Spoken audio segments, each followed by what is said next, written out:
உடல்நலக்குறைவு காரணமாக நேற்று இரவு உயிரிழந்த தமிழரசு கட்சியின் மூத்த பெருந்தலைவர் சம்பந்தனின் உடல் இறுதிக்கிரிகளுக்காக சொந்த ஊரான திருகோணமலைக்கு கொண்டு செல்லப்பட உள்ளது.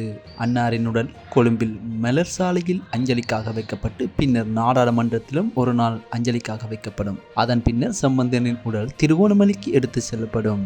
தமிழ் தேசிய கூட்டமைப்பின் தலைவரும் இலங்கை தமிழரசு கட்சியின் பெருந்தலைவரும் திருகோணமலை மாவட்ட நாடாளுமன்ற உறுப்பினருமானார் சம்பந்தன் நேற்று இரவு 11 மணியளவில் காலமானார். அவர் உடல்நலக்குறைவால் கொழும்பு தனியார் வைத்தியசாலையில் சேர்க்கப்பட்டிருந்த நிலையில் உயிரிழந்தார். இலங்கையில் மிகவும் அரசியல் அனுபவம் வாய்ந்த மூத்த தமிழ் தலைவரான சம்பந்தன் 91 வயதில் உயிர் நீத்தார். 1977 முதல் 1983 வரை நாடாளுமன்ற உறுப்பினராக இருந்த அவர் பின்னர் 2001 முதல் நாடாளுமன்ற உறுப்பினராக உள்ளார். 2015 செப்டம்பர் 3 முதல் 2018 டிசம்பர் 18 வரை இலங்கையின் எதிர்க்கட்சி தலைவராகவும் அவர் பதவி வகித்தார். இந்நிலையில் அன்னாரின் பூத உடல் அஞ்சலிக்காக கொழும்பில் மலர் சாலையில் வைக்கப்பட்டு அதன் பின்னர் இறுதிக்கிரியைகளுக்காக அவரின் சொந்த ஊரான திருகோணமலைக்கு கொண்டு செல்லப்படும் என்று அறிவிக்கப்பட்டுள்ளது.